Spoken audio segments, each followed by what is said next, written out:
This call is now being recorded. Boa tarde, gente. Esse primeiro aulão que a gente vai fazer para vocês, ele tem como foco revisar os conteúdos que a gente introduziu nesse primeiro mês, durante esse mês de fevereiro até a semana passada. Então, a gente estava realmente introduzindo esses conteúdos para vocês de segundo ano. E aí a gente vai, sobretudo, abordar a partir da nossa segunda atividade, certo?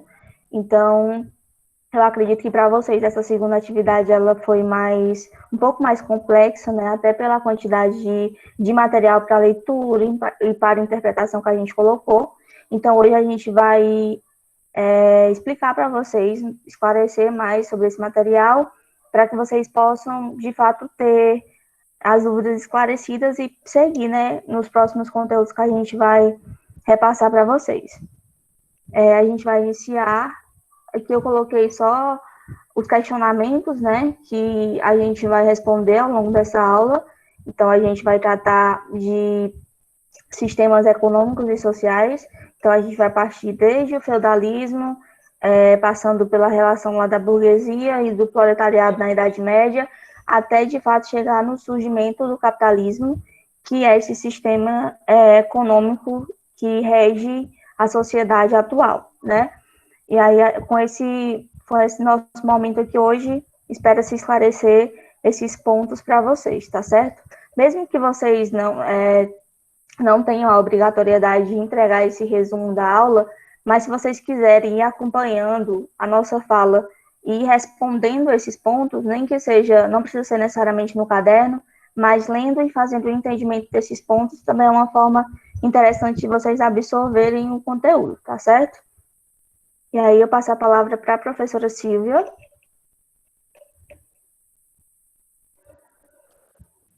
Tá todo mundo me ouvindo aí?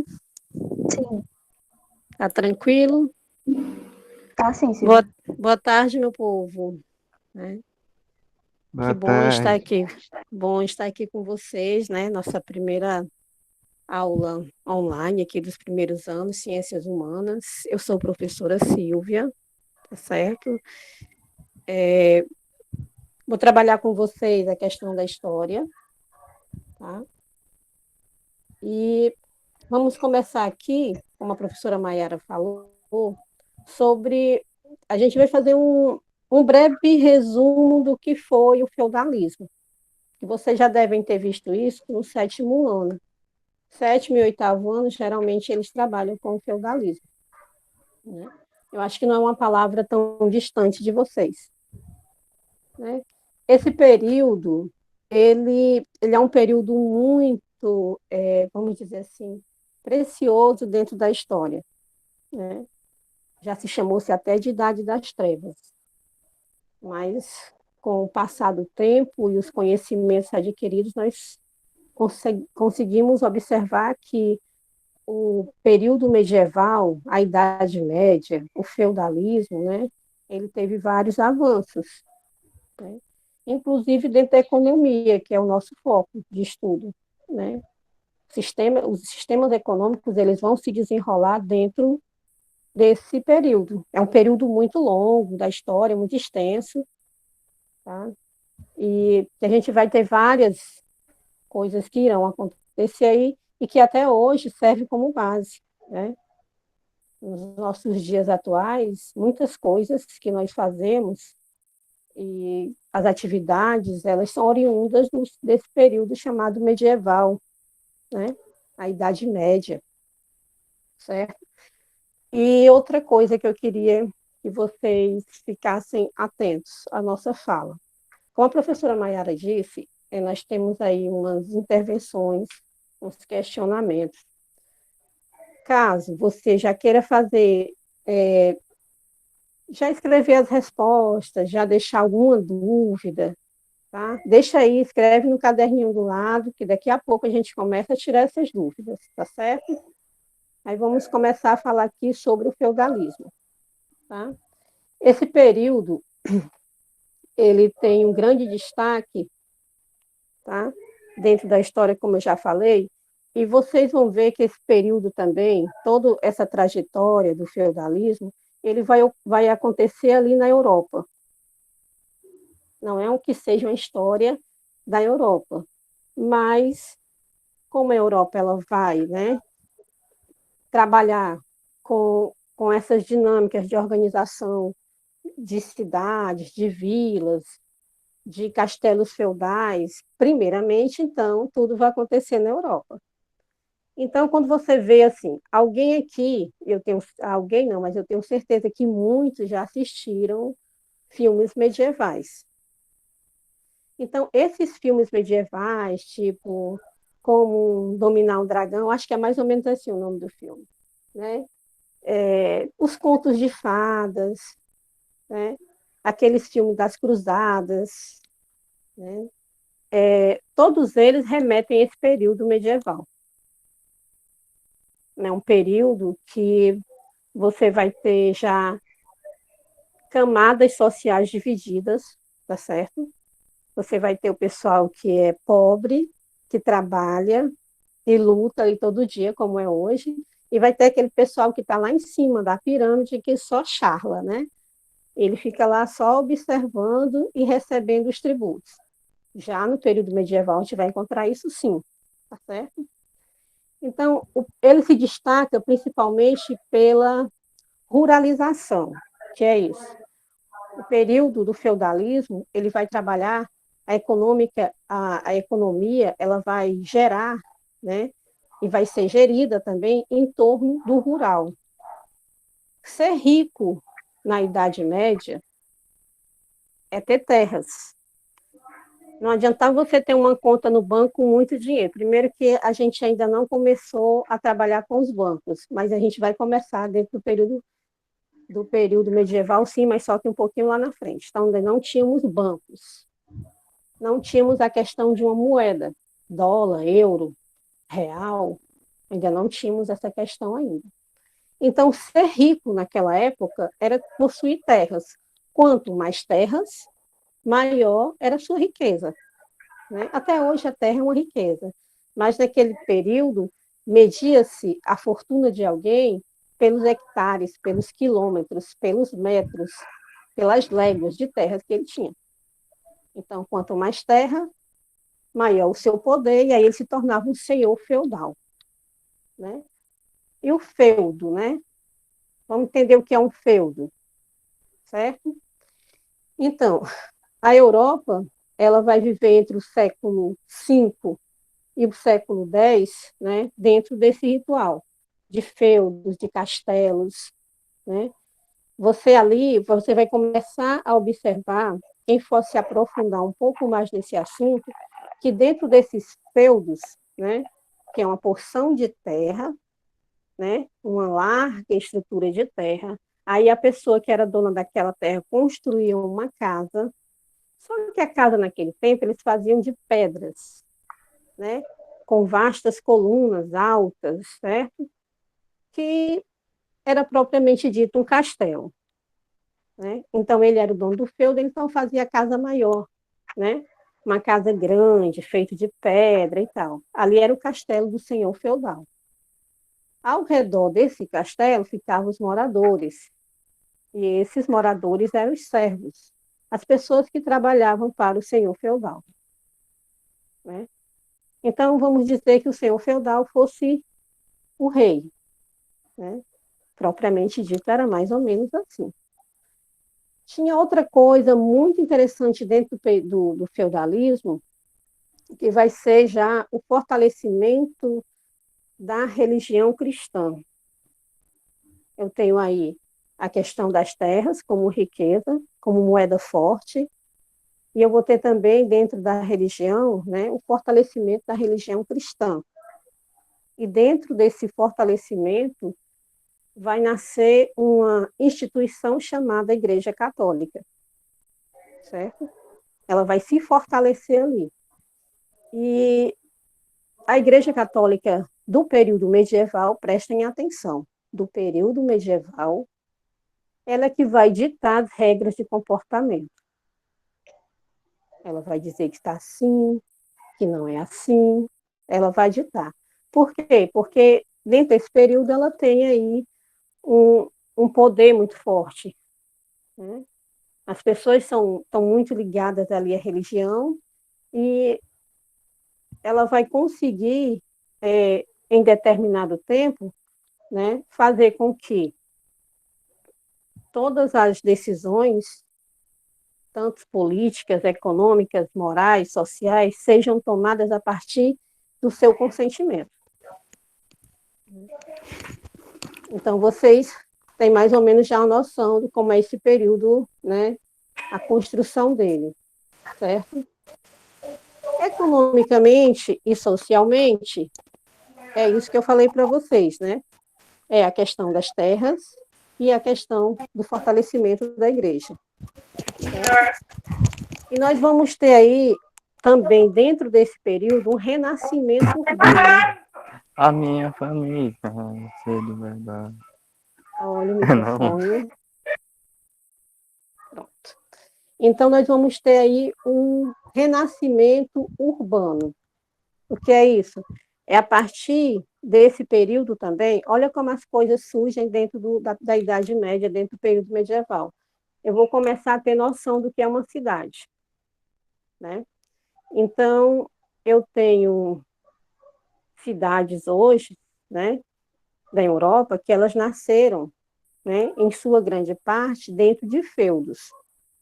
Tá? Países que vão nascer dentro de feudos. Então, quando eu falo na questão do renascimento urbano, eu estou dizendo que uma parte da população, né, que vivia no campo, ela vai se afastar um pouco, né, e vai começar a aglomerar. A palavra do momento, né, aglomeração. Eles vão se aglomerar em um determinado local e aquilo vai surgir uma cidade. Ali vão surgir as feiras. Hoje a gente tem essa percepção de feira livre, né? Ela veio também lá do período medieval, certo? Então, você vai ter esse renascimento urbano. Então, cidades na França, cidades na Alemanha, na Holanda, na Bélgica, elas nascem dentro desse conceito de feudalismo, dentro desse conceito de feudos, tá? Vamos ver mais aqui sobre, né? Silvia, quando for para passar, você pode avisar, viu, que eu passo aqui. Tá, eu já passei dos castelos, né? Já falei para eles o que eram os castelos e tal. Aí posso passar de novo? Pode passar. E nos feudos também, quando a gente fala assim, senhor feudal, dá para se entender que só tinha homem que era senhor feudal, não. Existiam também mulheres, tá? Eu até deixei na atividade para vocês lá um pontozinho, que existiram várias mulheres que foram senhoras feudais, sim, né? A gente sempre vai ouvir então, senhor feudal, né? Mas existia também senhoras feudais. Eram mulheres que tinham feudos, tá? Ou porque herdaram dos pais, ou porque ficaram viúvas, né? Porque geralmente, para se conseguir um feudo, você tinha que ser nobre. E naquela época, geralmente, quem ia para a guerra, ser cavaleiro, né? Quando você escuta essas questões dos cavaleiros, as armaduras de ferro e tal, eram os homens. Tiveram mulheres que foram sim, mas em outra proporção, em uma proporção bem menor. Então, os homens iam para a guerra, né? Venciam, saíam como cavaleiros e recebiam, né, terras. E aí, quanto mais guerras eles ganhassem, quanto mais eles participassem dessas atividades de guerra, de conquista, eles iam recebendo mais e mais terras. É como se fosse a premiação, é como eu falei para vocês. Não existia a questão monetária, aquela história assim, não, vai e ganha essa guerra que eu te dou 50 milhões. Ou então participa do Big Brother que eu te dou 1,5 milhão se tu ganhar. Não era assim, né? Então, vá. Se você for bem sucedido, se você tiver a vitória na batalha, certo? Você vai ganhar, vamos dizer, tantas léguas de terra. E aí a pessoa ia acumulando essas terras e depois tornava-se um senhor feudal. Estão entendendo ou tem alguma dúvida sobre essa questão do feudalismo já nesse começo? Se tiver microfone aberto. Deu para entender? Deu para entender? Deu. Pronto, então, pode falar. Então, pronto. Todos esses pagamentos eram pagos, eram feitos através de terras. Então, só, claro, né? Que para você ir para uma guerra, para você ser um cavaleiro, você tem que ser nobre, tá? Uma coisa que vai, assim, deixar a desejar dentro do período medieval, do feudalismo, é que se você nascesse pobre, você morreria pobre, tá? Você não tinha como passar de uma classe para outra. Lá na frente eu vou explicar isso para vocês. Não tinha como. Nasceu camponês, servo, vai ficar servo até morrer. É diferente de hoje, né? Você pode até nascer pobre, numa família humilde, mas se você estudar, se você se engajar nos seus estudos, se você tiver um propósito de vida, você vai aonde você imaginar. Você pode estar estudando hoje, fazendo ensino médio, mas se você tiver um propósito de vida, amanhã você pode estar em Nova York tendo PhD, né, na área que você escolher. Né? Isso só depende de cada um. Aí é o esforço e a responsabilidade de cada um consigo mesmo. Dentro do período medieval não tinha como, essas possibilidades eram eram impossíveis, né? Ou era nobre, ou era servo, ou era do clero, né? Que é o pessoal da igreja. Certo? O feudo, ele era cedido por um poderoso senhor, né? Acho que vocês acompanharam isso na página, tá? Um nobre em troca de obrigações e serviços. Quem concedia a terra era o sucerano e quem recebia era o vassalo. Né? Era só para dar nome aos bois, tá? Sucerano e vassalos. Essa denominação e as obrigações de cada um, vocês vão encontrar também lá no slidezinho, bem arrumadinho, certo? É só para dar nomenclatura mesmo, mas são papéis simbólicos, tá bom? Acho que isso não vem muito, não vem deixar muitas brechas, não, certo? Então, sucerrano e vassalo são dois personagens ali dentro desse conceito de quem recebe, de quem doa a terra. Pronto. Né? Na sociedade medieval, o rei não cumpria a função de chefe de Estado. O que é isso? Ele era só simplesmente um papel simbólico. Tá? Tinha o clero, na verdade, é quem vai decidir, né, as coisas, vai tomar as decisões, vai ter as tomadas de decisões dentro do feudo. Quem é o clero? Alguém pode me responder? Quando a gente fala em clero, a gente está ligando aonde? Alguém lembra? A igreja, né?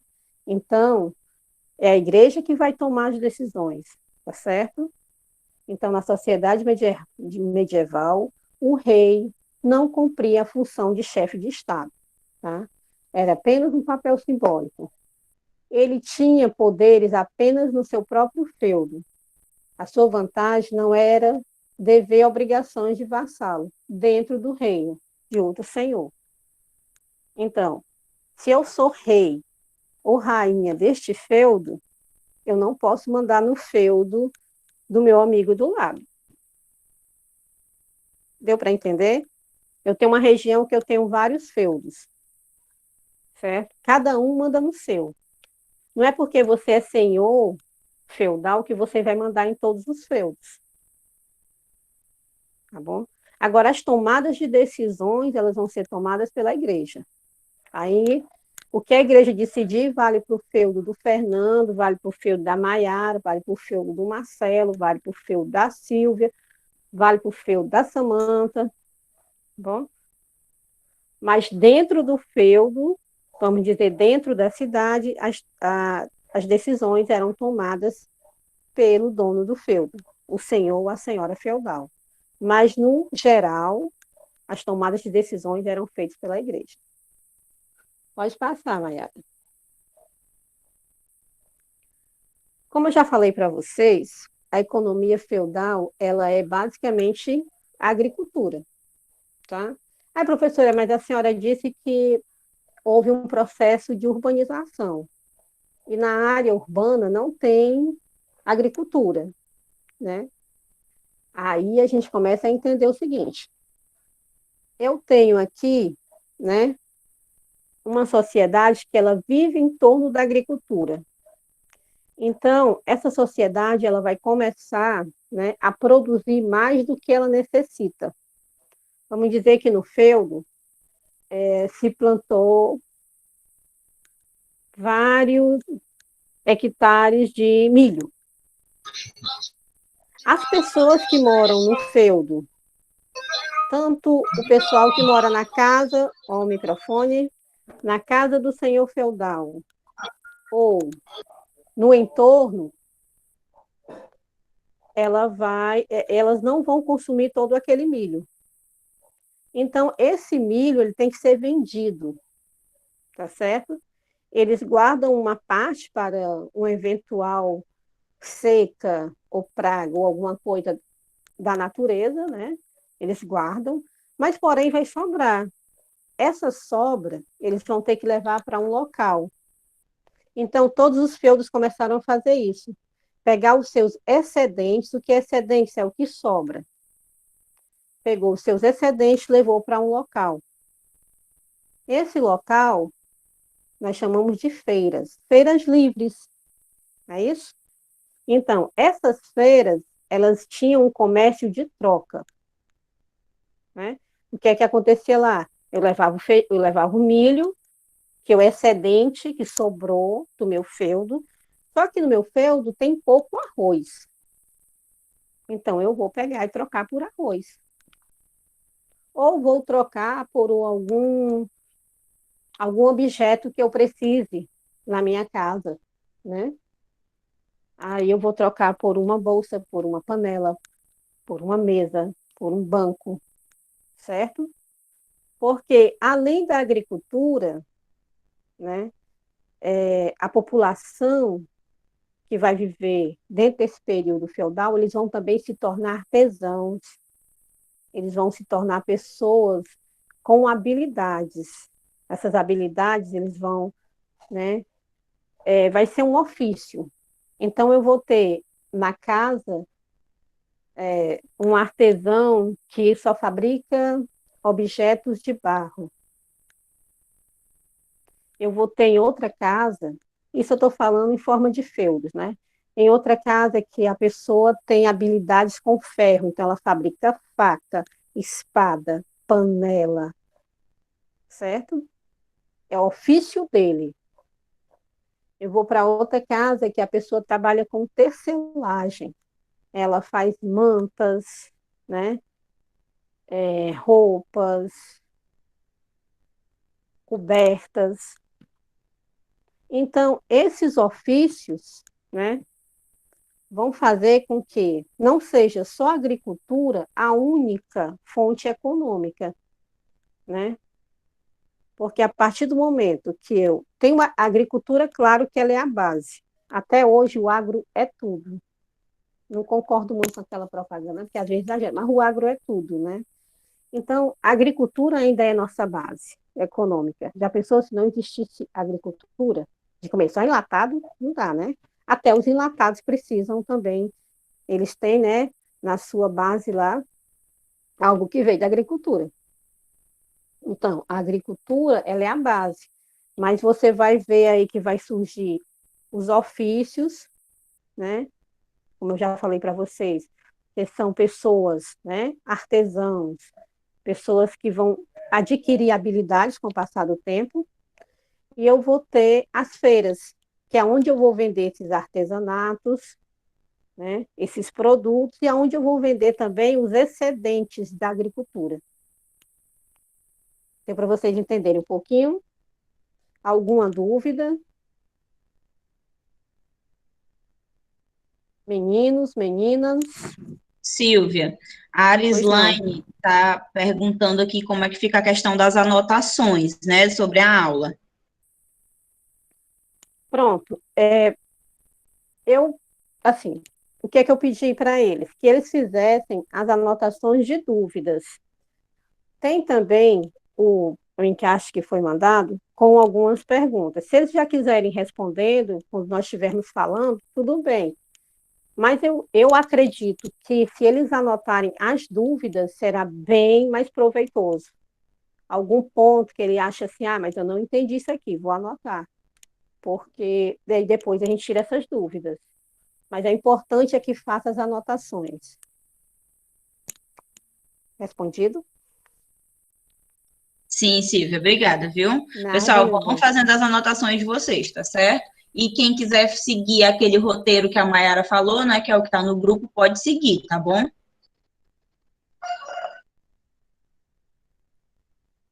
Pronto. Então, para se entrar nesse sistema econômico do feudalismo, primeiro a gente tem que entender, né, que, como eu falei para vocês, como era que funcionava mais ou menos os feudos, tá? Porque aqui é só um resumo, certo? E a questão econômica feudal, como é que ela vai se desenrolar, para que vocês possam entender, né, o que o professor Marcelo vai falar após a minha fala, entender que a base, né, da economia feudal era a agricultura, porém você vai ter um processo, né, urbano ali em torno dessa agricultura, porque as pessoas vão ter que sair do feudo para vender os seus excedentes. E dentro desse contexto também vai nascer os ofícios, né, os artesãos, as pessoas com os seus, né, as suas habilidades. E é muito interessante que vocês pesquisem sobre esses ofícios dentro do feudalismo, porque ele é recorrente, tá? Ele é muito recorrente dentro de provas, né? Até do próprio Enem, você vai achar algumas questões relacionadas a isso, certo? Esses ofícios, essas pessoas que praticavam, né, essa atividade, eles começaram a se fechar. Tipo assim, olha, eu trabalho com ferro, né? Então eu fabrico espada, eu fabrico a faca, a panela, pronto. Lá no outro feudo, tem uma pessoa também que fabrica isso. E eles vão se organizar para se fechar ali, certo? Então, eles começaram a criar códigos de conduta. Se você era uma pessoa que trabalhava com ferro, né, na fabricação de espada e de armas, isso que eu falei para vocês, eu só podia passar, ensinar esse ofício para um filho. Eu não, você não, outra pessoa não podia chegar para mim e ensinar e fazer isso aí, eu vai ensinar, não, certo? Eles vão começar a criar códigos de conduta. Então, cada artesão, né, eles vão começar a se organizar como se fosse uma cooperativa, né? Então, se eu fabrico só móveis, que naquela época eram cadeiras, mesas, coisas mais rústicas, né? Se eu fabrico isso, então o outro também fabrica, ele vai se unir comigo. E nós vamos vender as peças do mesmo preço. Eu não posso fabricar uma mesa e vender de um preço e o meu amigo lá do outro lado que fabrica também vender de outro preço. Ele tem que vender o mesmo preço. Vocês estão vendo aí a noção já que eles têm de economia? Então, eles vão padronizar. Esses artesãos vão padronizar os preços dos seus produtos. Isso também é um código. Porque se alguém, por um acaso, fabricasse algo e vendesse a um preço muito alto ou muito baixo, ia prejudicá-los. Ele era expulso da corporação. Tá? Esse nome corporação também vocês vão enxergar quando vocês fizerem a leitura. Por isso que é bom fazer uma leitura para que a gente, né, não fique assim estranhando as palavras. Né? Essa palavra corporação. Eles vão se unir para que haja ali, né, uma irmandade. de quem fabrica facas, de quem fabrica o cobertor, de quem fabrica as panelas, de quem fabrica os jarros. Vai haver corporações, né, de ofícios, né, das minhas habilidades. E aí eles vão ter uns códigos de conduta que é interessante também que vocês dêem uma lida sobre isso. Tá? Nós temos aqui Maiara. Maiara?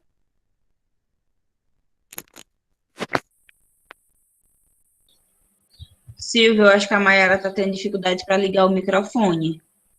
Ah, tá. É porque eu pedi para ela passar um videozinho que eu mandei para ela, para os meninos dar uma olhada. Mas aí eu vou levando aqui, tá? Pronto, ela entra já, viu? Dá certo, só um instante. Tá.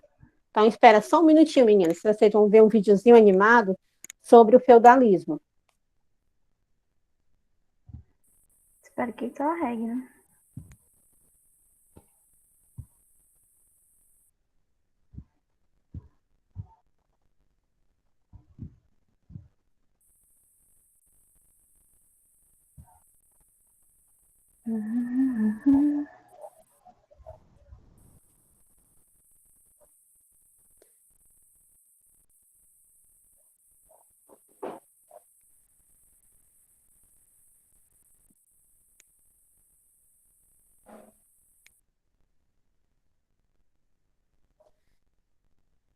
E aí tem uma pergunta lá, enquanto a mãe Maiara, eu vou conversando aqui com eles.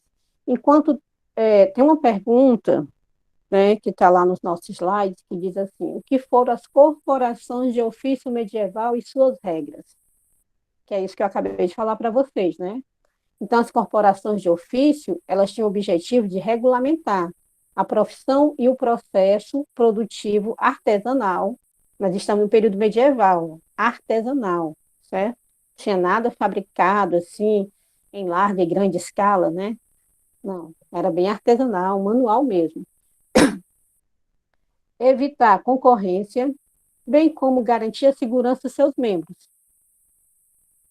Eram formadas, né, por hierarquias, né? Quem mandava nessas hierarquias? Os mestres, né? Por isso que a gente fala assim, o mestre de obra, né? O mestre do barco, quem mora na região da praia sabe, quando a gente diz mestre do barco, é aquela pessoa que conhece tudo sobre o ofício da pesca, né? E os oficiais ou companheiros, né, que eram trabalhadores remunerados, e os aprendizes, que eram as pessoas que estavam aprendendo. Então, as corporações, elas tinham essas três pessoas, né, que são interessantes aí dentro desse contexto. Os mestres, os oficiais e os aprendizes. Lembrando que esses aprendizes aí, geralmente, eram os filhos dos mestres. Tá? Silvia, Pronto. Pode ir, dá Maria. para ouvir? Tu já colocou? Já. Não está saindo o áudio, Mayara. Deixa eu ver. Qualquer coisa, Maria, eu mando no grupo. Não tá, né? Não, mas qualquer coisa manda o link no grupo para os meninos. Pronto, manda lá no grupo, agora mesmo. Pronto. Deixa eu Então, voltar pro vocês, slide. tá? São coisas mesmo da tecnologia, certo, galera? Então, esse vídeo, a gente vai colocar o linkzinho lá no grupo, vocês vão ver, é bem interessante, é pequenininho, mas ele dá uma ajuda grande nessa questão do feudalismo. Então, por que eu foquei aqui nas corporações de ofício?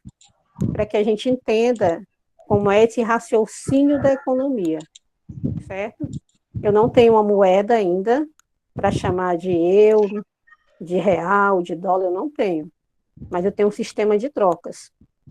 Porém, dentro dessas feiras livres, né, com essa troca de mercadoria, com esses mestres aí de ofícios, com esses excedentes, né, da agricultura, isso tudo vai virar um grande caldeirão. E dentro desse caldeirão chamado Feira Livre, né, nós vamos ter a noção de economia que nós temos hoje, nós vamos entender como é que vai surgir a ideia de bancos. Por que bancos, né? O professor Marcelo vai falar para vocês. Por que a palavra bancos, né? Como é que ela vai surgir? Poxa, eu pensei que era da agora, lá da Idade Média, banco. Pois é, vai surgir lá na Idade Média, nas feiras, né? No meio das galinhas, das cabras, dos milhos, dos bancos, das panelas. O banco vai surgir lá também, certo? O professor Marcelo já está aí? Estou sim, viu, Silvia? Meu querido e nobre companheiro, vamos lá explicar a esses nossos nobres alunos, né? Tentar aí dar uma... Porque o Marcelo, ele é fera, viu? O Marcelo vai agora trabalhar essa questão das feiras, mas já focando na questão econômica ali, como é que vai surgir, o que eu já falei para vocês. Um cheiro, muitíssimo obrigada, eu estou aqui, tá certo? Qualquer coisa, dúvidas, coloquem que a gente vai tirando as dúvidas. Marcelo. Oi, boa tarde, pessoal. Boa tarde, Silvia. Obrigado pela deixa, tá? Arrasou, aliás. Nada, meu Maravilha. querido. E boa tarde a todos. Pessoal, em relação às feiras medievais, né, que é o assunto a tratar, dá só uma pausazinha e escuta esse pequeno texto aqui que eu trouxe para vocês, né? Eu ia fazer uma leitura maior, só que o tempo é curto e é até um tanto quanto desinteressante vocês ficarem escutando e escutando uma leitura de um texto assim à distância. Mas, ao mesmo tempo, também é importante vocês entenderem que a Idade Média não é a Idade das Trevas, não é a Noite dos Mil Anos, como foi dito por muito tempo, e talvez até no fundamental de vocês, se vocês tiverem estudado, tenha sido repassado ou retratado dessa forma, né, como um período que não teve evolução, um período que não teve absolutamente nada. Isso é muito diferente. Por quê? Porque a Idade Média, ela teve diversas invenções, né? E o Jorge Duby, que é um historiador muito interessante, né, e muito inteligente, ele vai trazer esse texto falando sobre uma pessoa do dia comum, remetendo a tudo que a Idade Média construiu. Ele vai falar, por exemplo, pensamos num dia comum de uma pessoa comum. Tudo começa com algumas invenções medievais. Ela põe sua roupa de baixo, que os romanos conheciam, mas não usavam, veste calças compridas, né, que os gregos não utilizavam, passa um cinto fechado com fivela, que antes era amarrado, e a seguir põe uma camisa e faz um gesto simples, automático, tocando pequenos objetos que talvez, né, relembrem a Idade Média. Quando foram inventados por volta de 1204, os botões, camisa. Então ela põe os óculos, né, criados em torno de 1285, provavelmente na Itália, e vai verificar sua aparência no espelho de vidro, que também é uma concepção lá do século XIII. Por fim, antes de sair, olha para fora através da janela de vidro também, que é outra invenção medieval lá do século XIV, né, que aí vai fazer parte da obra barroca, para ver como está o tempo. Esse texto é longo, ele vai falar sobre diversas coisas, como as universidades, como a forma de escrita, como os livros, e tantas outras coisas. Então, você entender que a Idade Média é muito maior do que uma noite de 1000 anos, você entender que a Idade Média é muito maior do que algo que passou batido sem ter muitas contribuições, né? Já é o começo para você começar, já é o começo para você compreender que a Idade Média ela é tão importante como a Idade Moderna, como a Idade Contemporânea e como a Idade Antiga. Apesar desse nome também ser um nome pejorativo, né? E falando agora sobre a questão das feiras medievais, né? As feiras medievais, pessoal, elas vão começar a partir do Renascimento. E é muito interessante porque esses nomes atribuídos, né, esses nomes negativos dados à Idade Média, foram dados pelos renascentistas. Só que, ainda assim, eles fazem parte da Idade Média. O Renascimento é na Idade Média. Então, as obras renascentistas são Idade Média. Aí você vai falar, professor, que obras renascentistas, que é isso? O Renascimento, ele vai buscar no passado, algumas situações. Ele vai buscar na Idade Antiga, por exemplo, a beleza que se perdeu nesse período medieval. Ele vai buscar, por exemplo, as obras greco-romanas e vai retratar isso a partir... Só um minuto. Eles vão tratar isso a partir dessa ideia de que os romanos e os gregos ali sim era um bom tempo, ali sim é que tinha arte. E a partir dessas ideias eles vão retratar uma nova Idade Média. E por que as feiras vai surgir ali com o Renascimento? Porque as feiras eram um lugar ali onde tinha muita gente, né? Era um centro de desenvolvimento urbano.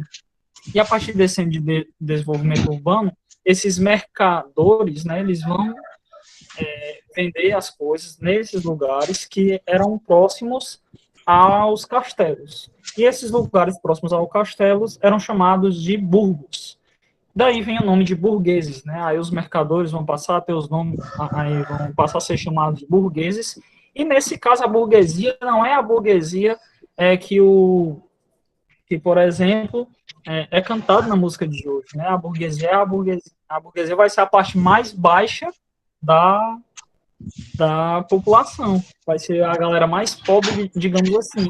E como a Silvia falou, ela vai falar sobre estatização social, né? Que você é pobre, vive pobre e morre pobre. Isso vai mudar a partir dessa ideia, dessa construção dos burgos, a partir dos burgueses, a partir do comércio. Onde, nesse período, vai ter a questão dos bancos, né? Mas só que esses bancos que a gente fala hoje, o Banco do Brasil, o Banco do Bradesco, né? Iniciou em um banco mesmo de madeira. Por que tinham esses bancos, né? Os banqueiros, nesse caso, eram os próprios mercadores que trocavam moedas de feudo para feudo. Por quê? Porque se eu tivesse um feudo, a Maiara tinha um feudo e a Silvia tinha um feudo, cada um de nós tinha uma moeda diferente. Então, essas moedas necessitavam ser trocadas. E por essa questão de troca, de permuta, foi criado esses banqueiros. Eles pegavam lá e tinham cada moeda de cada lugar para ficar trocando. E a sua moeda não perdeu valor em nenhum tempo. E é muito interessante porque isso começou um capitalismo arcaico, né, que a gente passa a utilizar esse termo, porque aí foi criado taxa, foi criado juro, foi criado capital, foi criado esses próprios bancos e a questão de lucro, né. E é muito interessante porque a igreja, ela detestava os banqueiros, porque se você for pensar, o banqueiro ele vai vender o tempo, né, com juro, né? Se ele for vender alguma coisa a juros, então ele vai vender a questão do tempo. Então o tempo é sagrado, o tempo é de Deus, o tempo não é do homem. Se o tempo não é do homem, os banqueiros não podem vender o tempo. E a partir disso tinha essa visão negativa dos banqueiros. E a gente pode ver isso, por exemplo, no Alto da Barca do Inferno, que é um alto do Gil Vicente, que é maravilhoso, escrito nesse período renascentista. Pessoal, desculpa a zoada que está tendo uma pequena reforma aqui em frente de casa, então vai ficar um pouquinho barulhento de vez em quando, tá? Então, pessoal, as feiras medievais, basicamente, elas vão ser envoltas a partir disso. Então, o que acontece? Eu vou aqui falar, a partir de agora, sobre algumas situações interessantes da Idade Média, coisas que vocês acham e tratam como curiosidades, digamos assim. Pode passar, Maia. Fechou. Só um minuto, pessoal.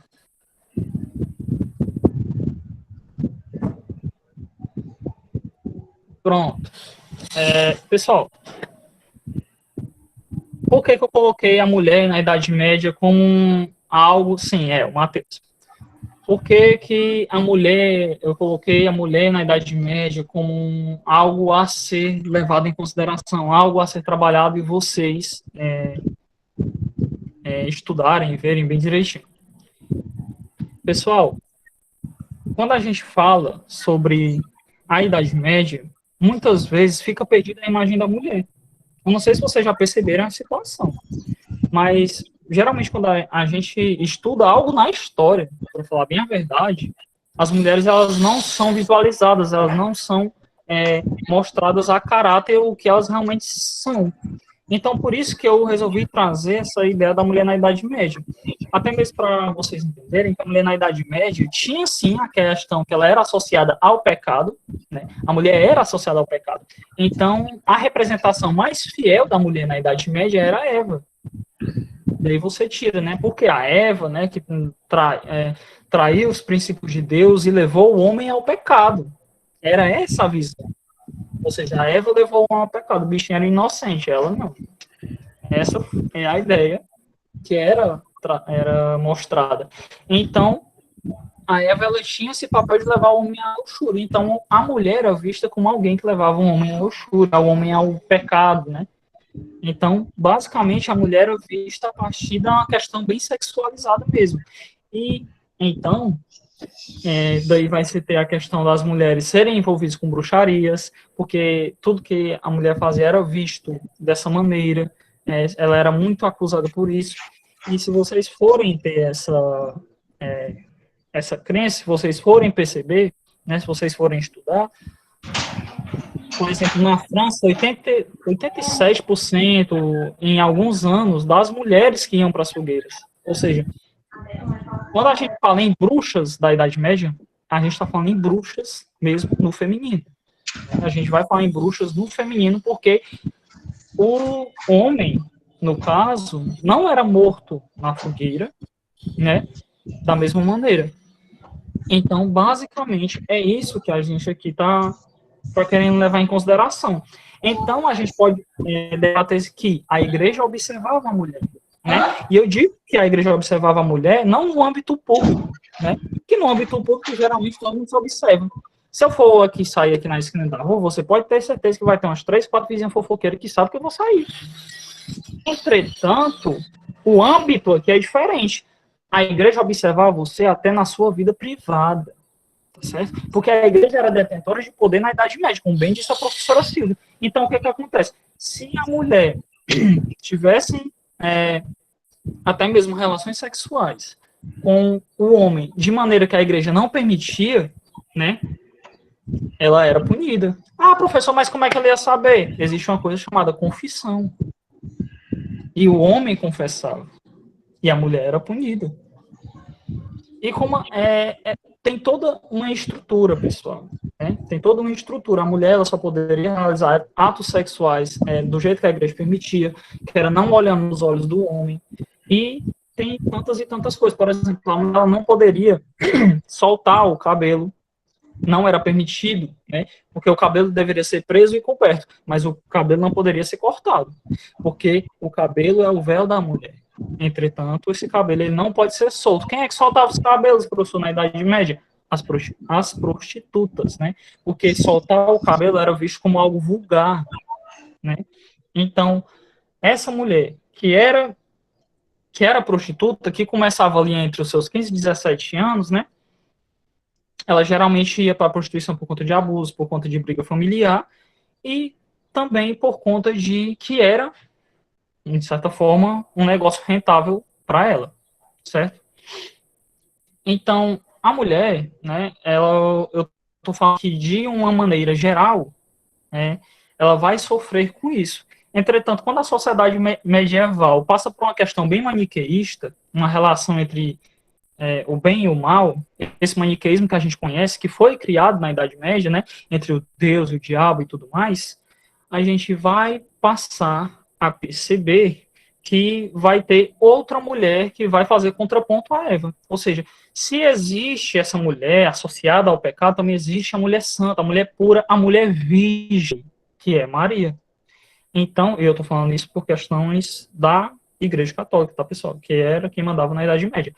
Então, enquanto Maria representava a pureza, a Eva representava o pecado. E fazia essa dualidade, tá certo? Você poderia ser Maria, você poderia ser Eva dentro da sociedade. Tendo em vista que mulher tinha baixa expectativa de vida, que ela era obrigada a se casar para ter uma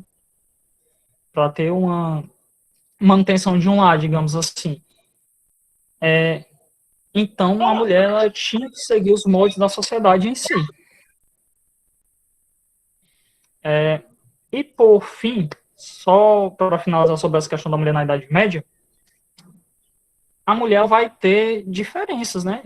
obviamente. Quando a gente vai falar sobre o homem, a gente pode falar sobre o camponês da Idade Média, a gente pode falar sobre o nobre. Ou seja, eu posso falar sobre a mulher camponesa e posso falar também sobre a nobreza, né? Eu posso falar, por exemplo, que as mulheres nobres, né, elas eram mais submissas por conta que ela deveria viver em determinados tipos de padrões, deveria ficar trancada dentro do quarto, ela não poderia sair, ela era para ficar fiando, tecendo, e ela era bem enclausurada, digamos assim. A camponesa, no caso, geralmente as mulheres pobres, né, elas eram, elas tinham mais uma situação de igualdade com os homens, porque ela fazia muitas coisas. Então, basicamente, a mulher camponesa ela tinha mais liberdade, embora ela sofresse mais por conta de questão financeira, e a mulher da aristocracia ela passava mais por dificuldades psicológicas, por ficar enclausurada em casa, né? E, por fim, a questão do direito romano, que desinstituiu toda essa situação e voltou atrás em diversas leis onde a mulher ela não poderia ter mais bens, que foi algo muito negativo que a Idade Média fez, né? Porque aí a mulher ela passou a ser obrigada a estar com o homem mesmo depois que casou, viúva e tudo mais. Aí era algo muito complicado porque a viúva era visto como algo negativo, etc, etc. Pode passar, mãe. Pessoal, a iconografia da Igreja Católica, né, a iconografia medieval, ela vai ter as suas mudanças. Se você for perceber nas imagens de cima, né, se vocês puderem até mesmo ampliar, vocês vão dar uma olhadinha que as imagens elas são em 2D. Como assim? São imagens só tem frente, né? São imagens só tem frente. A partir do Renascimento, todas as outras imagens aqui, as 3 do meio e as 2 de baixo, elas vão ser imagem 3D. Se você for perceber aqui, essa imagem do canto é da criação do Michelangelo, essa do meio é a Última Ceia, do Da Vinci, e essa daqui é da rainha Ana Bolena, eu acho, do Botticelli. Mas, assim, por que eu trouxe a questão iconográfica? Porque a imagem era o veículo de comunicação. Quase ninguém lia na Idade Média, né? A leitura não era algo obrigatório. Então, a imagem era vista como um meio de comunicação, porque era por ela que as pessoas passavam a observar, isso aqui eu sei o que é, entendeu? E a imagem era muito bem explicada. Se você for ver as imagens de cima, ela tem uma explicação bem simples, né? E as imagens do Renascimento, elas vão ter uma ótica bem mais diferente, mas é isso. Tem toda essa construção e tem uma terceira ideia, que é as imagens, né, elas são relacionadas à questão do divino, né? Ou seja, a imagem ela é relacionada às coisas da igreja. E então, se você for pegar as imagens da Idade Média, as pinturas e tudo mais, todas elas vão estar relacionadas à questão divina. E por conta do Renascimento, é bem interessante, algumas figuras já conhecidas, elas vão ganhar outra fisionomia. Por exemplo, Jesus Cristo, ele se assemelha bastante ao Hércules, porque teve a questão do Renascimento e a iconografia ela foi alterada. Então, Jesus Cristo ele se assemelha bastante à figura de Hércules. A figura de Deus se assemelha bastante à figura de Zeus, que é aquele velho, barbudo, cabelo branco. Professor, mas eu não acredito nisso, não acredito em mais, tudo mais. Tudo bem, você pode não acreditar, mas a iconografia, eu estou falando sobre história, não estou falando sobre a questão da crença e da fé de vocês, certo? Então, devido ao Renascimento dessa influência greco-romana, então, essas imagens elas passaram a ser modificadas por conta de toda essa situação, que é bem interessante, aliás, né? Pode passar.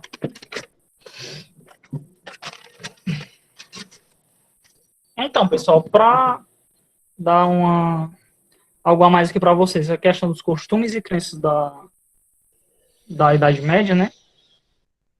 A gente não pode esquecer novamente, sempre falando, que a Igreja Católica era detentora de poder nesse período. Então, a Igreja Católica, ela tem todo esse... tinha muita influência sobre a questão do que o pessoal pensava, que o pessoal tinha essa crença, qual eram os costumes, tudo isso estava envolto ao pensamento da Idade Média. Por exemplo, as pessoas acreditavam que as abelhas eram pássaros, né?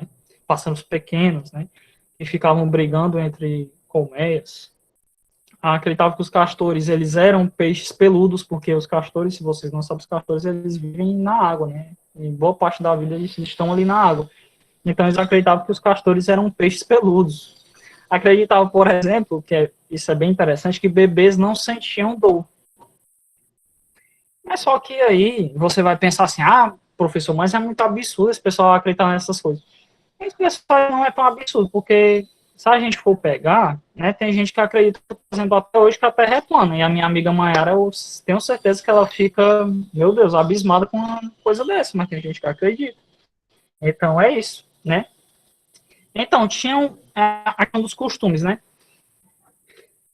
Por exemplo, a higiene da Idade Média era muito pouca. Então, o banho era escasso. Por exemplo, você passava um ano para tomar banho muitas vezes, em alguns períodos, viu? Imagina aí, você passar um ano sem tomar banho, né?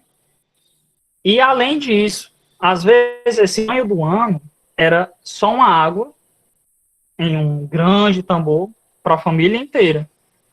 Aí, o que acontecia? Prioridade do pai, segundo a mãe, e depois os filhos por escadinha. Ou seja, o caçula tomava banho por último na água mais imunda possível. Ele esperava todos os outros tomar banho até coisa. E se a gente for falar sobre higiene na Idade Média, eu vou passar a tarde aqui, porque se você for pensar, os dentes eles deveriam ser arrancados a qualquer sentimento de dor, não tinha qualquer outro tipo de coisa. A questão das necessidades fisiológicas, né? Geralmente eles deixavam um pinico, alguma coisa debaixo da cama, então as fezes e a urina ficava debaixo da cama por muito tempo. Então, a questão da mulher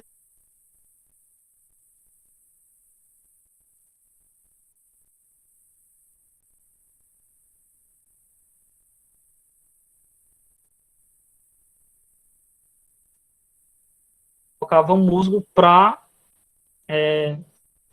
impedir que, né? Enfim, vocês entenderam. Pano com musgo, entendeu? Para você. Valeu, Silvio, pela ajuda. E, enfim, pessoal, basicamente é isso. Folhas com papel higiênico, etc, etc. A Idade Média, ela tem todas essas construções, né? Que é bem interessante, viu? Se vocês forem para a parte da é bem interessante. Olha, Pode outra passar, mãe. curiosidade, dizem, né, os nossos colegas historiadores, que na época, na Idade Média, essa questão do buquê das noivas, né, se usava-se, né, rosas e bem perfumadas no dia do casamento, mas exatamente para diminuir o mau cheiro da noiva. Porque tinha essa questão do banho, né? E muitas pessoas morriam devido à questão da higiene, da falta de higiene, né? Muitos homens, né, adoeciam, perdiam, por quê? Pela questão da higiene, da falta dela. Mas isso que o professor Marcelo falou é muito sério, entendeu? Sim. E realmente esses costumes, isso que aconteceu na Idade Média fez com que outras coisas lá na frente fossem acontecer, né? E hábitos como esse continuassem sendo levados e doenças foram se propagando, né? Inclusive a peste negra, né? Inclusive a peste negra, exatamente. Então, e assim, a gente vê uma coisinha começando ali, mas ela ataca lá na frente. Pode falar, Marcelo. Isso.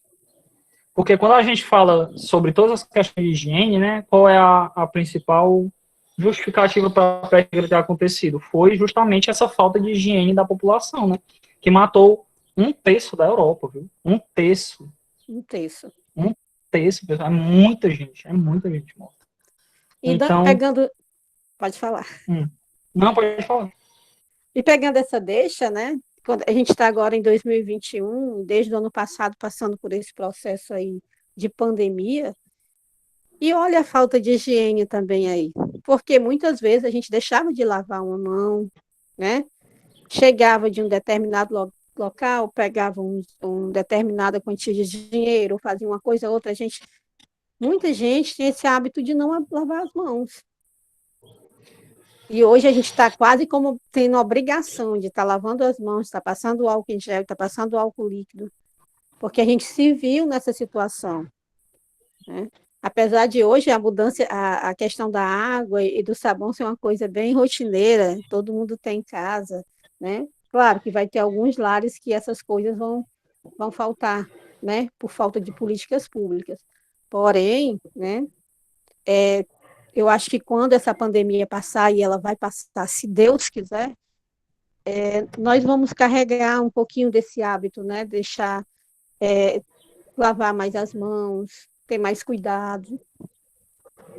Eu acho que isso é bem pertinente. O que é até uma boa relação, né? Você entender o quanto a higiene é importante até para os dias de hoje, né?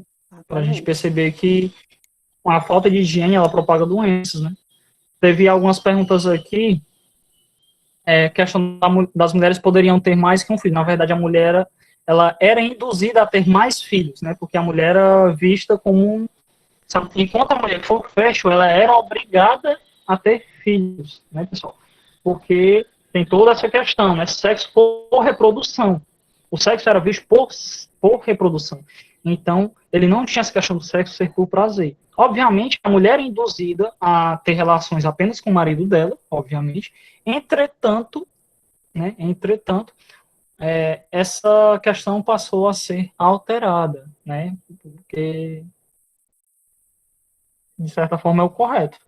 Agora sim, a mulher ela só poderia ter relações sexuais com o marido e o marido ele poderia ir livremente e era incentivado pela própria família a ir para os prostíbulos, né? Popularmente, se a gente for pegar para os dias de hoje, cabarés da vida, tá? Para vocês verem como uma sociedade medieval era bem injusta. Pessoal, para finalizar, que eu acho que eu já tomei uma boa parte do tempo da aula de hoje, né? Inclusive, desculpa às meninas e a vocês.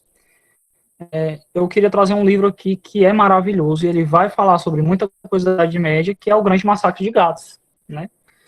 Eu não sei se a Silvia falou, né? Eu posso até ter perdido, porque a questão do meu áudio aqui está saindo muito baixo, né? Quando alguém fala.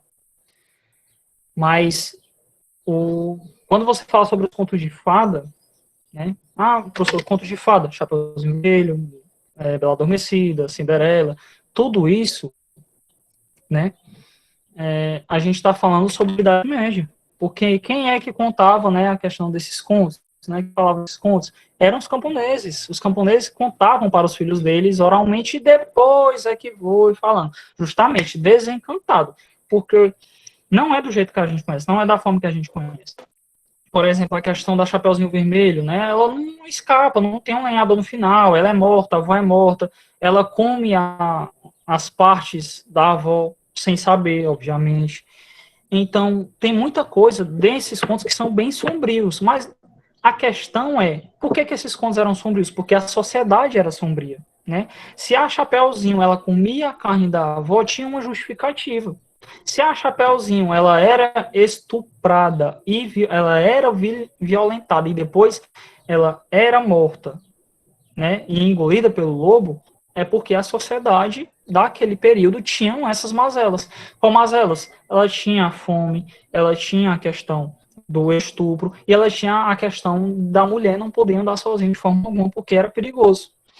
Então, obviamente, outras versões, viu? Não é só essa que eu tô falando, não. Eu tô falando da Chapeuzinho Vermelho, tem todas as outras histórias, os contos de fada, tem outras versões também, pessoal. E eu não tô falando aqui porque... E eu não tô falando aqui porque, meu Deus, é bem interessante, tá.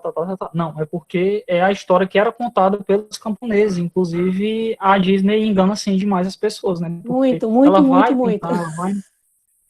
Ela vai maquiar uma coisa totalmente diferente. Não foi destruída. Pessoal, ainda tem outros contos, né? Mas só que se vocês forem pesquisar depois, talvez tenha alguns bem piores, viu? Para a Cinderela. A Bela Adormecida, quando a Bela Adormecida é muito pesado. mas é muito pesada, é pesada a um nível absurdo, porque a sociedade era vista a esses moldes, né? Por que que vocês nunca se perguntaram, não? Ah, por que que esse pessoal que, quando pegava esses desejos, eles sempre desejavam comida? Por causa da fome, entendeu? Fome, Era né? isso que eles queriam mostrar. Por que que eles pediam riqueza? Porque eles iam ser pobres pro resto da vida. Era essa a sociedade. Ou seja, os camponeses falavam para os filhos dele, inclusive quando iam dormir, não era para eles ficarem com pesadelos, não, era para eles entenderem que a sociedade é do jeito que é. Era do jeito que era, né? E, obviamente, se modificou bastante. Enfim, tem muitas outras coisas relacionadas, tem muitos outros contos, mas não vai dar para mim falar agora. Eu quero falar só sobre outra história do livro do Grande Massacre de Gatos, só para me encerrar, que é a questão do Grande Massacre de Gatos, que é a história que está nesse livro, é a base desse livro, que vai falar sobre já o finalzinho da Idade Média, ali no início mesmo da Revolução Industrial, onde um patrão, uma patroa, ele abusa demais dos seus funcionários, né? Se você for pegar o início da Revolução Industrial, os funcionários eles trabalhavam 16 horas por dia e só folgavam 8. Então, nesse período de folga, muitos gatos ficavam perturbando no telhado deles. E esses gatos vão ficar miando e perturbando, e eles não conseguem ficar acordados, e não... 8 horas que eles tinham para descanso. Não esqueçam, 8 horas. Então, nessas 8 horinhas que eles tinham para descanso, os gatos perturbando, e eles não conseguiam dormir. Então, eles, com muita raiva, e sabia que a gata da patroa também ficava perturbando, né? Eles pegaram uma noite, foram lá na casa dos patrões, no outro lado da cidade, e ficaram imitando e fazendo zoada de gatos.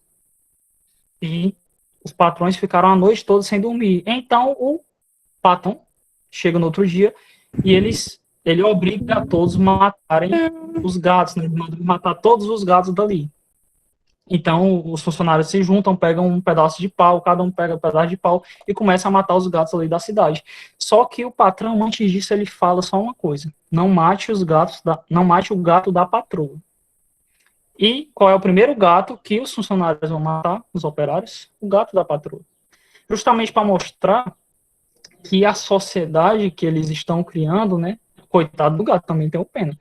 Mas, infelizmente, era uma forma dos operários mostrarem que eles estavam se revoltando, estavam se reivindicando, porque o início da Revolução Industrial é bem pesado, e vocês vão ver isso mais para frente. Talvez eu traga essa história novamente para vocês.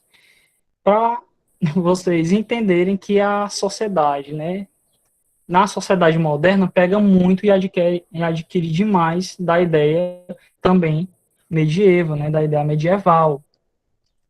Então, e tem toda uma questão pejorativa também, né? Por que que ele vai matar um gato? Porque o gato, né, o gato em inglês, ele vai ter um nome pejorativo, e esse nome pejorativo, ele vai remeter, não estou falando a palavra cat, né, porque cat é gato mesmo, só que tem outra palavra que é pussy, que vai significar bichano, mas também significa falar sobre o órgão genital feminino. Então, fazendo isso, matando o gato, ele vai estar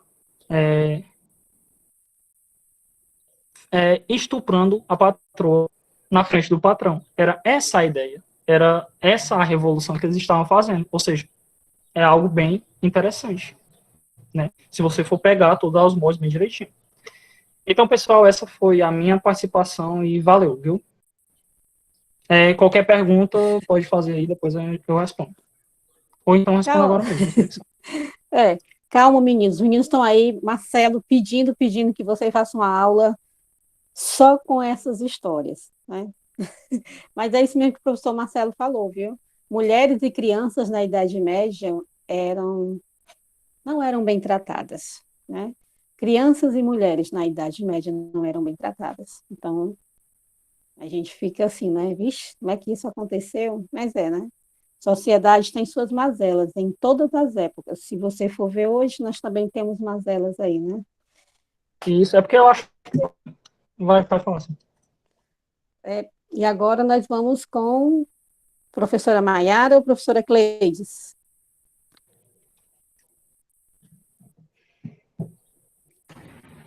Eu acredito que sou eu, né, Mayara? Pela ordem dos slides. É? Ah. Estão ouvindo? Perfeitamente, minha querida. Sim, Essas questões. Tá dando eco. É. É o da Mayara, é? É o da Maiara. Bom, e o que é que ela diz sobre as questões, Silvia? Tu sabes? Não, né?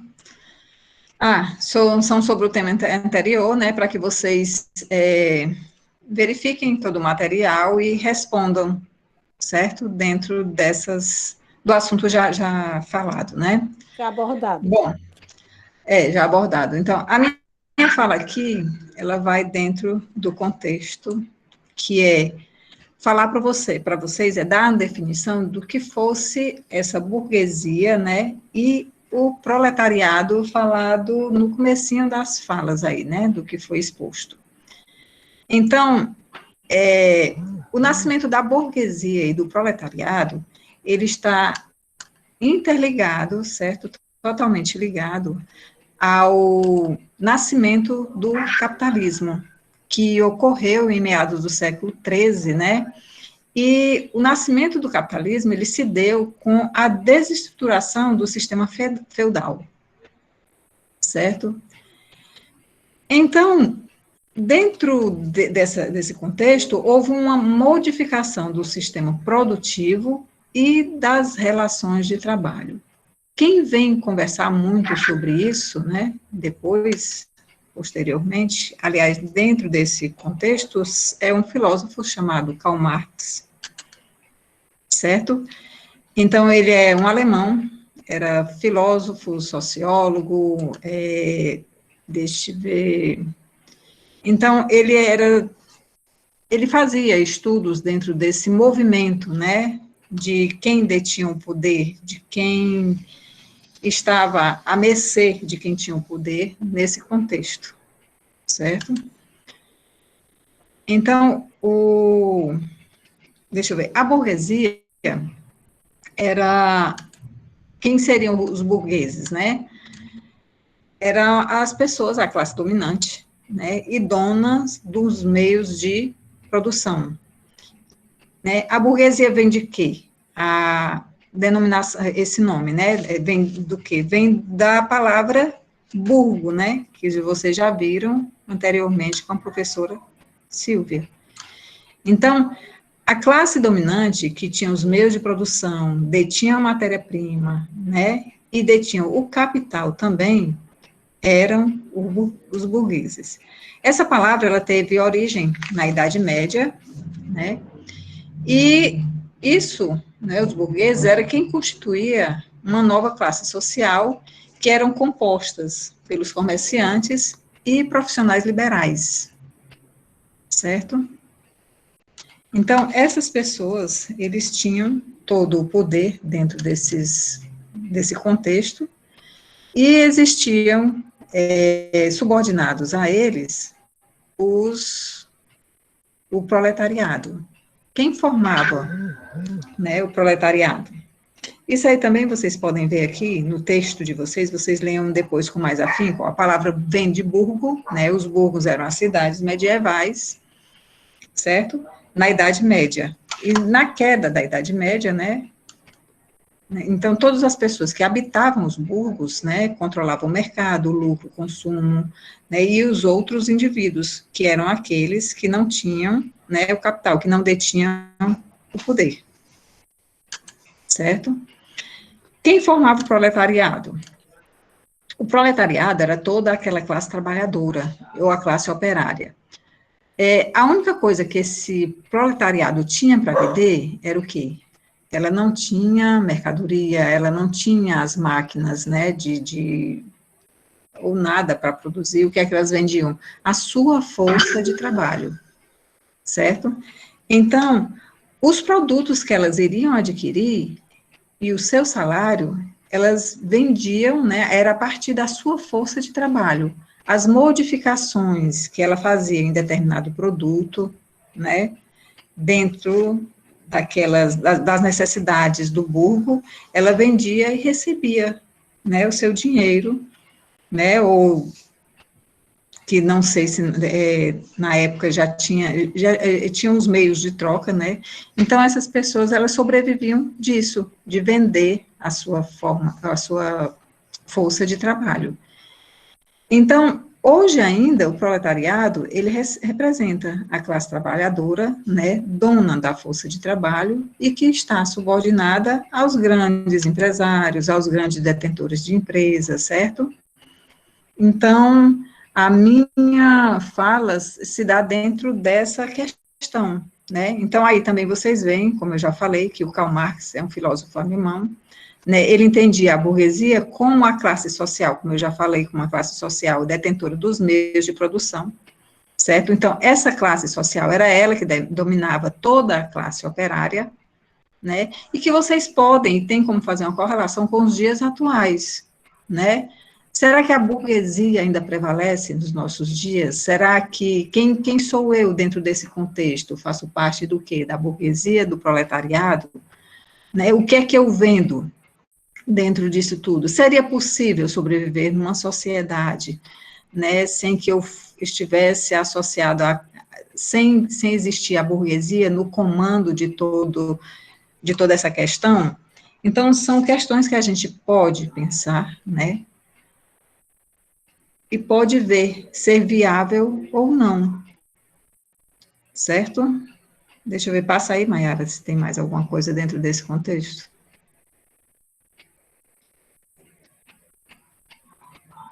Bom, o surgimento da burguesia, como eu também disse no começo, ele está ligado a fatos históricos, né, e ele se dá também nesse sentido de que, deixa eu ver aqui, de que é uma transição, né, para o capitalismo. A desestruturação desse sistema de feudos, né, ocorrendo, então, essa mudança, né, aí você vê o nascimento do capitalismo. Então, a queda da Idade Média trouxe um novo modelo de sociedade, né, a decadência da Idade Média, ela trouxe uma série de movimentos, e a queda do feudalismo, né, com a reforma protestante, também, né, que aconteceu nesse período. Então, a era moderna produziu um cenário perfeito para o surgimento da burguesia, que a gente já falou o que seria, né, o que é a burguesia, né, e ela conquista um espaço de poder e o controle político, né, coordenando assim, representando o livre comércio, sem interferências, né, comandava também as liberdades individuais, a escolha da própria região, o modo de vida, que o professor Marcelo já falou, certo? Então, aí é como se deu o surgimento da burguesia. Passa aí, Mayara, por favor. Bom, um dos fatores que cooperou também para isso, né, para a expansão da burguesia, foi a expansão marítima. Como vocês sabem, né, no começo dos tempos, né, a ampliação das relações comerciais, elas se davam, não existiam trens, né, os carros que existem hoje, então, os comércios, né, eles se davam a partir dos mares, né, eram esses comércios que iam de uma cidade para outra, né, e isso aí fortaleciam também as relações entre os burgueses. Essa ampliação de relações ligadas ao comércio, bem como as trocas comerciais, né, e isso também foi o que acendeu mais ainda o poder da burguesia.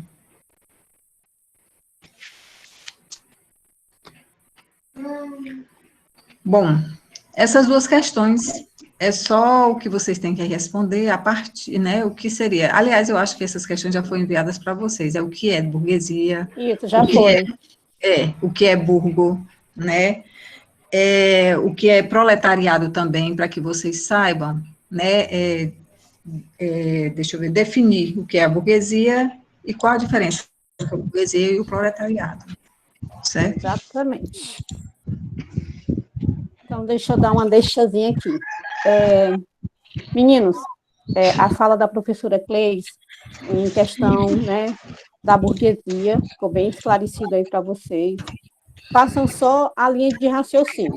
Nós estávamos no período feudal, bem rapidinho aqui, estava no período feudal, né? Aí nós temos aquela economia ali, gerando ali em torno da agricultura e tal. Vamos para as feiras feudais, né? Dentro dessas feiras, né, nós vamos ter pessoas que vão fazer trocas de excedentes, trocas de mercadoria, trocas de produtos. Essas pessoas, né, essas criaturas que estão fazendo esse tipo de comércio, no final, né, no finalzinho do período feudal, na queda, né, ali do sistema feudal, eles vão estar ali com um determinado poder econômico, entendeu? Essas pessoas que fazem essas trocas, eles vão estar ali com um determinado poder econômico, e eles vão formar cidades, que são burgos, né? São cidades, e essas cidades, né, elas vão surgir a partir dessas feiras medievais. Então, essas pessoas que trabalhavam, né, faziam esse comércio nas feiras, são os burgos que lá na frente vão ser chamados de burgueses, detentores de dinheiro, de capital, tá? Eles vão ter uma autonomia econômica. Não vão ser bem vistos pela igreja, como foi bem dito aqui, não eram bem vistos, né? Mas eram pessoas que detinham o poder econômico, para que vocês possam entender como é que você vai chegar na burguesia, certo? Professora Maiara.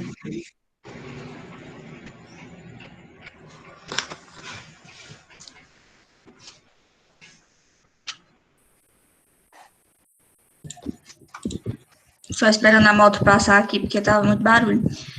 Gente, essas questões que foram colocadas em vermelho aí, dá para ouvir direitinho, dá? Tá dando para ouvir, gente? Dá sim, Mayara, dá. Certo. Essas questões que estavam em vermelhinho, depois da fala do Marcelo, depois da fala da Cleides, são as respostas à atividade da semana passada, certo?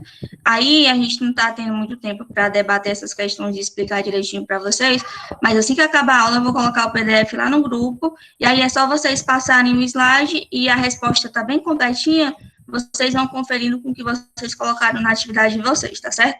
Quem não tiver feito ainda a atividade da semana passada, já tem aí a oportunidade de esclarecer as dúvidas, certo?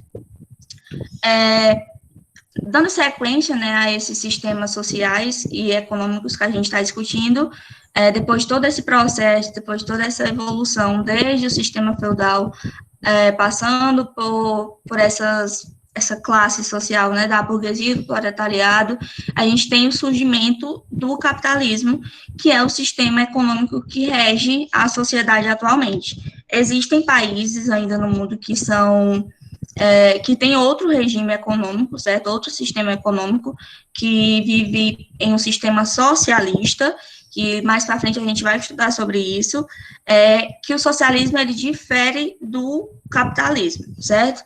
Mas mais para frente a gente vai estudar sobre isso direitinho.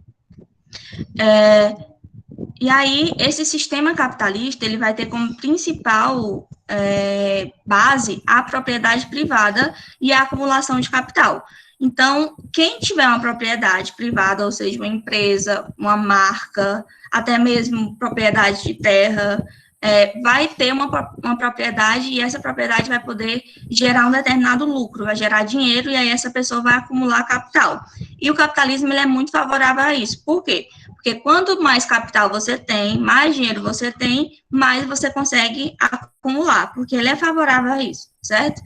E aí aqui a gente tem esse surgimento dele na Europa, logo após a queda do sistema feudal, e aí a gente iniciando a burguesia já tem essa relação de ter uma moeda, de produzir mercadorias, que essas mercadorias vão ser vendidas, e aí inicia esse processo de acumulação de riquezas. Então, quem começou a montar a sua primeira empresa, por exemplo, nesse período, foi acumulando capital até chegar nos patrimônios que a gente tem hoje na atualidade. Lógico que foram surgindo novos patrimônios, mas aí bem nessa relação econômica.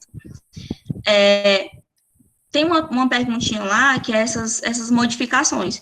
Quando houve essa alteração do sistema feudal para até chegar ao sistema capitalista, o mundo ele passou por modificações, não foi só o sistema econômico, não foi só surgir uma moeda, surgir relações de compra, de consumo, não, o modo de produção também mudou, aí a gente tem o processo da Revolução Industrial, como o Marcelo citou, de surgimento das máquinas, então aumenta-se a produção, tem também o aumento da urbanização, porque esses fenômenos eles vão acontecer sobretudo nas cidades. Então, quando tem um processo de revolução industrial, eu vou ter um processo de urbanização muito mais acelerado, certo? Essa ideia de urbanizar é tornar urbano, então é crescer uma grande cidade, e isso acontece muito por conta dessas empresas, porque pensem comigo, assim como acontece aqui em São Gonçalo do Amarante, por exemplo, veio o porto, veio a siderúrgica, e não veio... hoje em dia a gente não tem tanto essas pessoas de outros estados, mas logo no início, 2013, 2015, onde esse processo da siderúrgica era maior, a gente não via pessoas que vinham de diversas partes do país, até pessoas que vinham de outros países, como era o caso dos coreanos. Então, esse processo fez com que houvesse um aumento mesmo populacional em São Gonçalo do Amarante, dessas pessoas que vieram, sobretudo com a ideia de trabalhar, de ganhar dinheiro trabalhando nessas empresas. Então, o que acontece aqui nessa escala local, em São Gonçalo do Amarante, aconteceu numa proporção muito maior durante o período da Revolução Industrial, entendem? E aí, com o surgimento dessas novas técnicas de fabricação, aumentou o modo de produção, né, foi possível produzir mais coisas. Se antes um artesão produzia um sapato, por exemplo, com a Revolução Industrial eu tenho a criação de uma máquina que pode produzir 1000 pares por minuto, então eu aumento o volume da minha produção, e com isso eu consigo vender mais barato. Se eu vendo mais barato, o consumo tende a ser maior, porque mais pessoas vão ter condição de adquirir aquele produto, porque é barato. E aí a gente também tem 2 fatores que sofreram essas mudanças, que foi em relação aos meios de comunicação, que ao longo das fases do capitalismo a gente tem isso bem claro, desde as grandes navegações, quando um navio partia da Europa e descobriu a América, por exemplo, até a internet que a gente tem hoje, onde possibilita o mundo estar articulado, interligado, e também nos meios de transporte. Como hoje a gente tem rodoviário, transporte marítimo, avião, então tudo isso foi possível graças a esse desenvolvimento também, certo? E aí, quando eu faço esse questionamento aqui sobre capitalismo e as relações de consumo, a primeira atividade que a gente lançou para vocês, depois da Semana do Desafio, tinha muito sobre isso, né, sobre essa relação do consumo, então, o quanto que as pessoas são influenciadas por isso, e esse elemento é uma das armas mais fortes, eu diria, do capitalismo, que é a propaganda. Então, a gente, hoje em dia, por meio da internet, da televisão, do rádio, dos jornais, a gente está cada dia mais recebendo essas influências. Então, a gente sabe, por exemplo, passa um comercial do iPhone, então você sabe que aquele produto é um produto bom, que está no mercado, que várias pessoas têm, então automaticamente já planta aquela sementinha do consumo. Então, é como se você tivesse a necessidade de ter aquele produto. Então, o capitalismo, ele cria essas necessidades que impulsionam o processo de consumo das pessoas. Então, não necessariamente é uma necessidade sua, porque o que é necessidade? É você comer, você beber água, você suprir você ter condições para sobreviver. Isso são necessidades. Tudo mais em relação ao que você pode comprar de uma marca, o que você pode adquirir, é muito do ideal do capitalismo. Gente, eu juro que está perto de acabar, por isso que eu estou acelerando aqui. É só a minha fala, e aí a gente encerra, tá certo?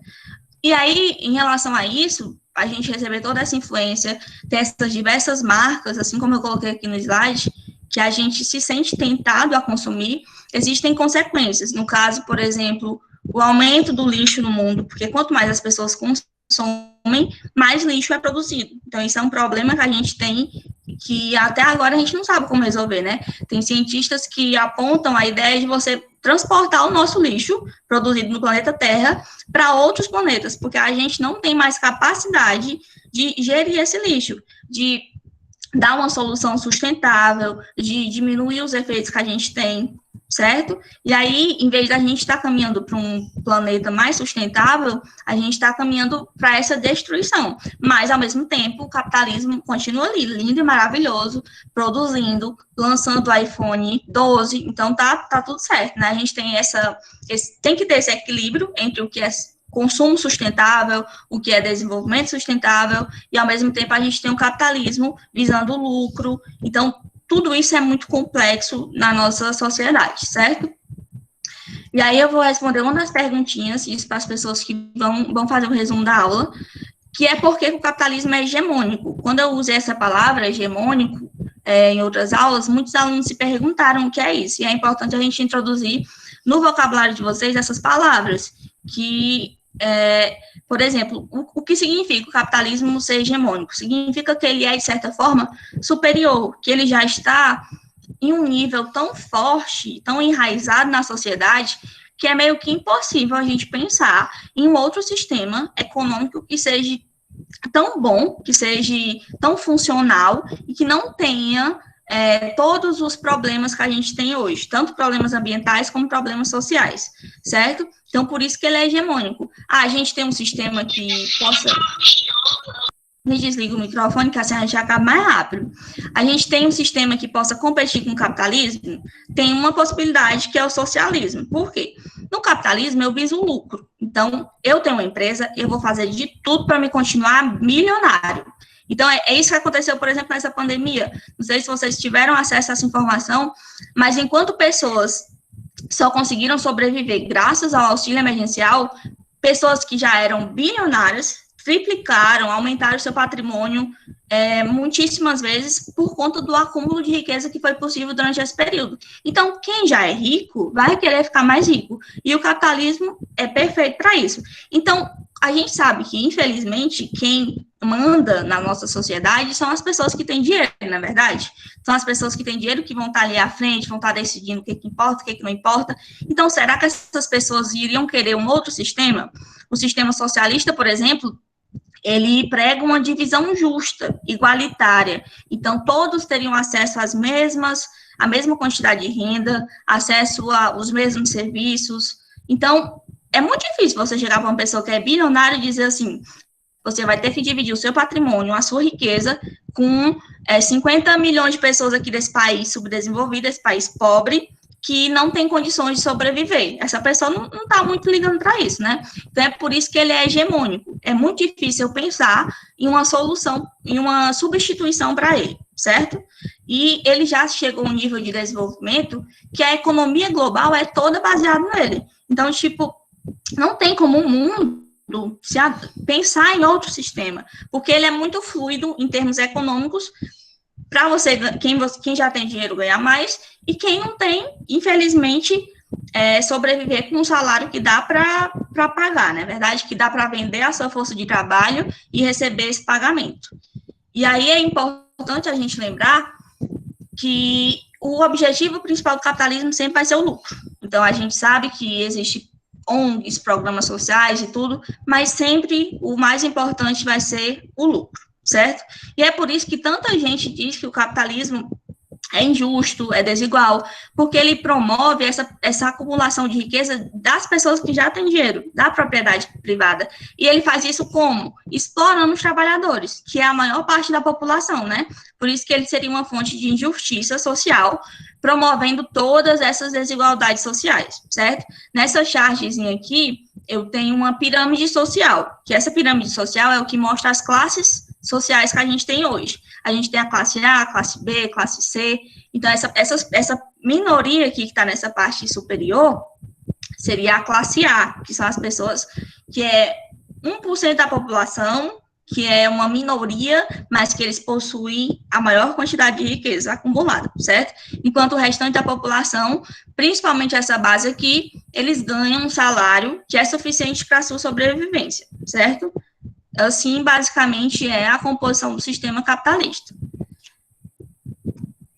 Aqui, a pirâmide, como eu falei para vocês, ó, 1% da população ganha entre 13.560 e 33.900. Enquanto essa aqui embaixo, a base da pirâmide, tem 46%, onde a renda familiar é de até 1.356. Aqui tem pessoas que só sobrevivem graças ao Bolsa Família, tem pessoas que estão desempregadas, e a gente sabe, esse dado aqui não é um dado atualizado, ele é de 2013, então, 2021, a gente tem uma condição onde essa base da pirâmide aqui, ó, vai ter mais gente ainda, porque as condições de vida, principalmente no período da pandemia, tenderam a ficar cada vez mais difíceis, né? A gente sabe que as coisas de mercado subiram, as pessoas não estão podendo trabalhar, então tudo isso aqui foi aumentando as desigualdades sociais. E o que é essas desigualdades sociais, gente? É uma diferença econômica que existe entre grupos de pessoas. Então, vão ter pessoas que vão ser muito, mas muito ricas, e vão ter pessoas que vão receber um salário mínimo, vão ser desempregadas. Então, existe uma diferença entre essas pessoas. Pessoas que têm renda acumulada, patrimônios, bens, imóveis, carros, e pessoas que vendem, por exemplo, eu sou pedreiro, padeiro, eu sou professora, eu vendo a minha força de trabalho. Se eu sei fazer uma casa, eu vou vender esse meu serviço em troca de uma remuneração. Enquanto tem pessoas que ganham muito mais, porque esse sistema, infelizmente, é assim, certo? E aí, essa desigualdade, ela se materializa no espaço de diferentes formas. Então, desde os produtos que eu vou consumir. Então, por exemplo, se eu, na hora de fazer minhas compras, eu pesquiso o preço do arroz, do feijão, do ovo, vão ter pessoas que vão comprar, por exemplo, uma água que é refinada lá nos Andes, uma água que é pura, que é mais ou menos R$40, R$100 o litro, vão comprar uma carne que é diferenciada. Então, isso vai desde o que eu como, as minhas roupas, as marcas que eu vou utilizar, a minha casa, onde que ela vai ser, se ela vai ser no Alphaville ou se ela vai ser numa comunidade. Então, tudo isso passa a ser materializado no espaço. Eu não entendi a pergunta. Já eu dou uma olhadinha lá e eu tento responder. Então, é basicamente isso. A gente tem um sistema capitalista.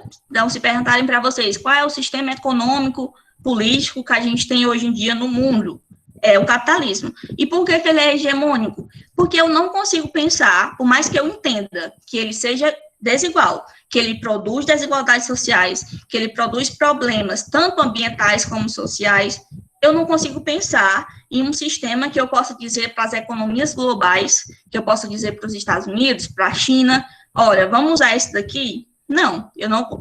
As pessoas, elas não têm essa visão de alteração desse sistema nesse momento. Lógico que já existem movimentos, por exemplo, movimentos que lutam pela preservação do planeta, pelas mudanças climáticas, que tentam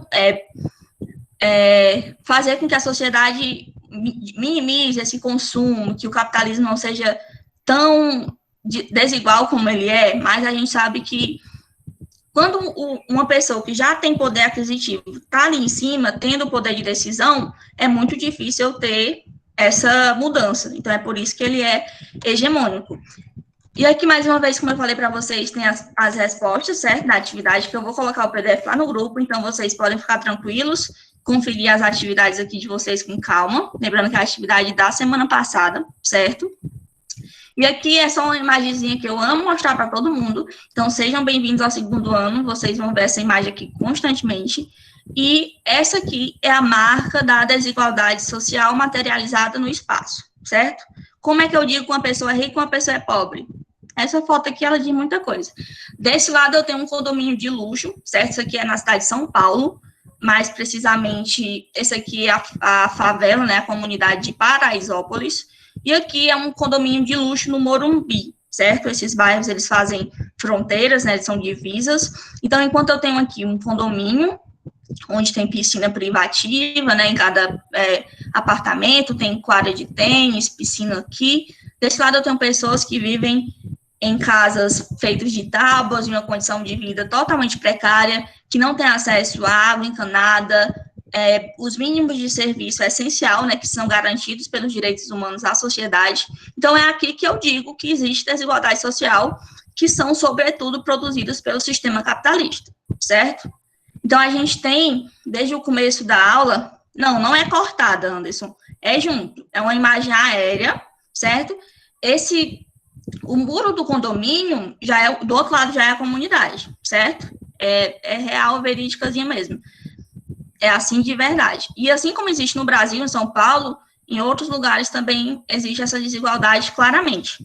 Então, você vê uma imagem que você tem prédios, arranha-céus, e em outra cidade você vê casinhas mais humildes. Essa imagem aqui de São Paulo, eu gosto de mostrar para vocês, porque ela deixa mesmo escancarado que existe isso. Então, além de eu perceber que a casa é diferente, eu imagino como que essas pessoas vivem, né? Então, emprego, provavelmente, muitas dessas pessoas que moram nessa comunidade vão trabalhar de porteiro, de faxineiro, de babá, nesses condomínios do outro lado, certo? Enquanto essas pessoas que moram nesse condomínio vão administrar grandes empresas, vão ser empresários bem-sucedidos e tudo mais. Não existe eu não vou dizer que não existe esse determinismo, né? Lógico que tem pessoas que moram aqui nessa comunidade que podem, sim, ser advogados, médicos, mas é claro que eu penso assim, que o desafio que essa pessoa, a jornada dessa pessoa vai ser muito mais difícil do que quem está desse lado aqui, certo? Isso é uma coisa que a gente não pode discutir, é indiscutível, certo? Então, a gente fez essa construção para vocês hoje, a gente saiu lá do feudalismo, onde tinha um senhorzinho que tinha terra e que dividia com as pessoas para ele ganhar mais dinheiro. A gente chegou na burguesia, onde tinha essa divisão entre quem era a burguesia, que ficava em cima, e o proletariado, que eram os trabalhadores. E hoje a gente tem um capitalismo que ele foi evoluindo ao longo desse processo. Não é assim, o capitalismo de 2021 é o mesmo do início, lá no início onde a gente começou na Idade Média, lá da burguesia e do proletariado. Não. Ele foi evoluindo, foram vindo transformações, modificações, até ele chegar no que ele é hoje. E é tanto que a gente tem várias fases desse capitalismo. E aí a gente pensa que ele ainda vai se materializar, vai mudar ainda muito, porque, por exemplo, a gente tem moedas virtuais hoje, como o Bitcoin. Então, o que a gente tem, a nossa relação que nós temos hoje, pautada no dinheiro, já incluiu-se cartões de crédito. Então, é um processo que ele é muito dinâmico, certo? Então, a nossa sociedade, talvez daqui a uns 20 anos, a gente vai estar totalmente diferente em relação a isso, mas muito possivelmente com os mesmos ideais capitalistas, certo?